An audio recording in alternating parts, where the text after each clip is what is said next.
সকলকে জানাই জাতীয়তাবাদী শুভেচ্ছা। আপনারা দেখছেন নিউজ 10 বাংলা। আমি রয়েছি ইনামুল ভূঁইয়া। দর্শক, আজকে একটা গুরুত্বপূর্ণ ইস্যু নিয়ে আপনাদের সঙ্গে আলোচনা করব, যেটা হচ্ছে সন্দেশখালী বিষয়ক এবং আব্বাস সিদ্দিকী বিষয়ক এবং সন্দেশখালী মহিলাদের বিষয়ে। দর্শক, বলতেই লজ্জা পাই। কেন লজ্জা? কিসের লজ্জা? তাই না?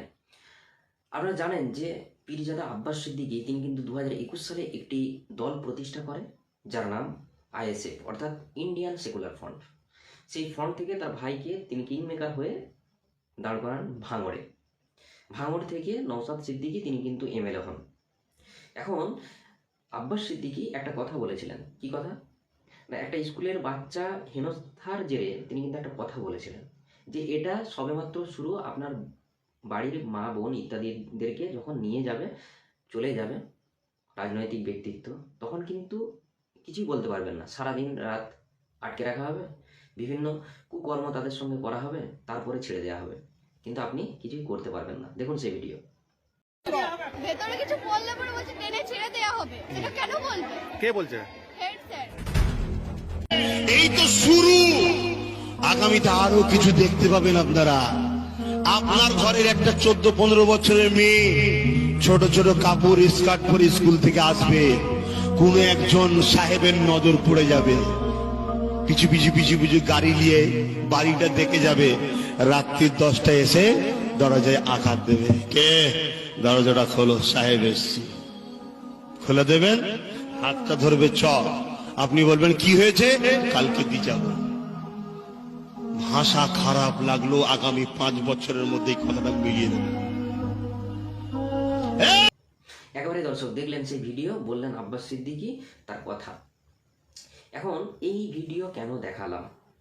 নিশ্চয়ই অনেকেই বুঝতে পারছেন যে কেন দেখালাম। কারণ সন্দেশখালীর যে ঘটনা, সন্দেশখালীর মহিলাদের যে মনের যে ক্ষোভ ইত্যাদি ছিল এবং যেটা তাদের সঙ্গে হয়েছে, একেবারে জবানবন্দি ভিডিও রিপাবলিক বাংলায় তারা বলেছে। সেই ভিডিও একেবারে আঁতকে ওঠার মতো পরিস্থিতিতে বাংলার মানুষ তথা একেবারে যারা সুস্থ মস্তিষ্কে বিবেচনা করতে পারবে সেই সমস্ত মানুষের অন্তর কিন্তু নাড়িয়ে দিয়েছে। একেবারে লজ্জাজনক ঘটনা। কি ঘটনা? না, এক মহিলা বলছে রাতের পর রাত আমাদেরকে তুলে নিয়ে যাওয়া হতো। কার বাড়ির আগে তারা দেখে যেত, সেই সব নেতারা আগে নাকি দেখে যেত কার বউ সুন্দরী, কে কম বয়সী, দেখা হতো এবং রাতে তাদেরকে নিয়ে যাওয়া হতো, ভোরবেলা ছেড়ে দেওয়া হতো। যতক্ষণ না তাদের মন ভরবে ততক্ষণ তাদের কাছে আটকে রাখতো, এরকম একজন বললেন। এবং সেই ভিডিও আপনারা কিন্তু দেখুন। পার্টির লোকেরা আগে এসে দেখে যাবে যে কোন বাড়ির বউটা দেখতে সুন্দর, কে কম বয়সী। এইবার তার ঘুমকি চলে আসবে, তোমার বাড়ির বউ তুমি ছেড়ে দাও। তুমি স্বামী হতে পারো, কিন্তু তোমার কোনো অধিকার নেই। মানে নিয়ে চলে যাবে রাতের পর রাত, একদিনের জন্য না। যতক্ষণ তাদের না মন ভরবে ততক্ষণ তোমার কিন্তু রেহাই নেই। নিয়ে গিয়ে ওই রাখতো পার্টি অফিসে, তারপরে ভোরের বেলায় ছেড়ে দিত।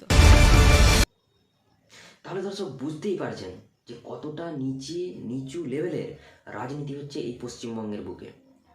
অর্থাৎ মজবুরিতে পড়ে গিয়েছিল ওইসব মহিলা, তাদের স্বামী, ঠিক আছে, তার জন্য তারা কিন্তু মুখ খুলতে পারেনি। তবে এই ভিডিও সত্যতা আমরা যাচাই করিনি।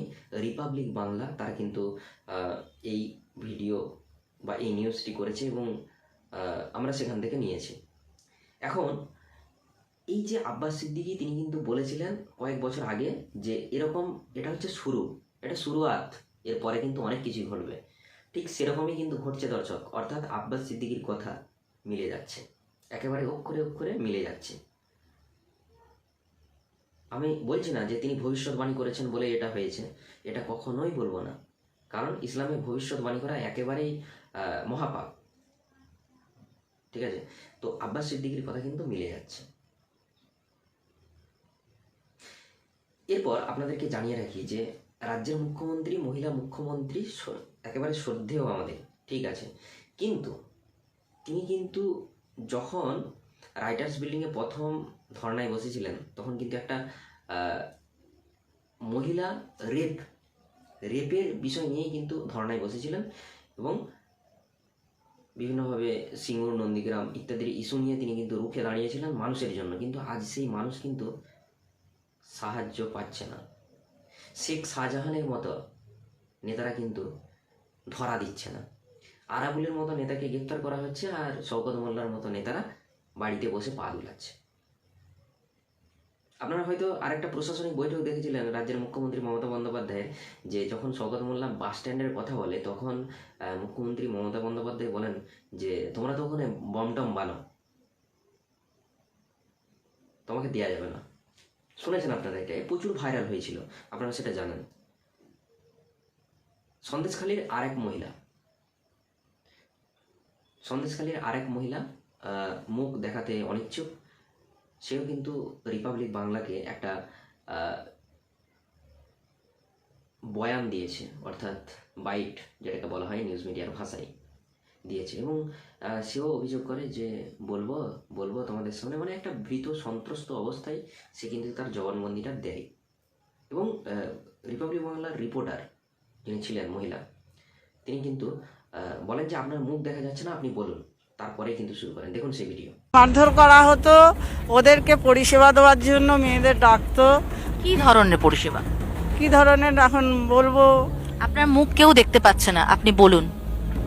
ওরা রাত্রিরে মেয়েদেরকে নিয়ে মানে দেহ সঙ্গিনী করার একটা চেষ্টা করতে, এরকম অনেক ঘরের মেয়ে বউদের নিয়ে। এরপর রাত 12টা 1টা নেই, কোনো টাইমের কোনো নির্ধারণ নেই, যখন তখন ওরা ডেকে পাঠাতো, মা বোনদের নিয়ে যেত, গিয়ে সেখানে ইয়াং ভালো দেখতে চেক নাই, তা ভাষা, তার তো ল্যাঙ্গুয়েজের কোনো ঠিক নেই, এতটাই ভাষা খারাপ, এবং তুলে নিয়ে গিয়ে মনোরঞ্জন করতে হতো। এটা একটা পরিবেশ, এই পরিবেশ অর্থাৎ আমরা দেখতে পেলাম যে রাজ্য জুড়ে কিন্তু খেলা হচ্ছে।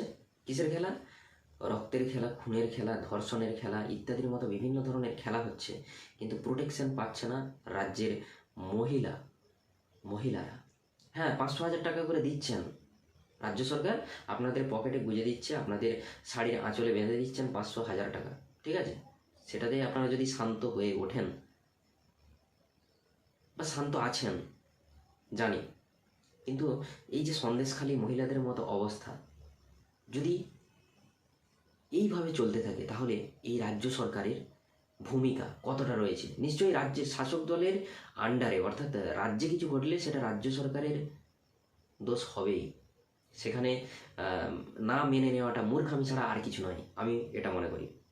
তো দর্শক, সন্দেশখালীর ঘটনা একেবারেই কিন্তু আটকে ওঠার মতো ঘটনা। এখন যে ক্রমশ প্রকাশ্য যে সত্য কথা বেরিয়ে আসছে, সেগুলো সত্যি মারাত্মক ঘটনা, যা সত্যি লজ্জাজনক ঘটনা, ন্যাক্কারজনক ঘটনা। ধিক্কার জানাই যদি এগুলো সত্যি হয়ে থাকে।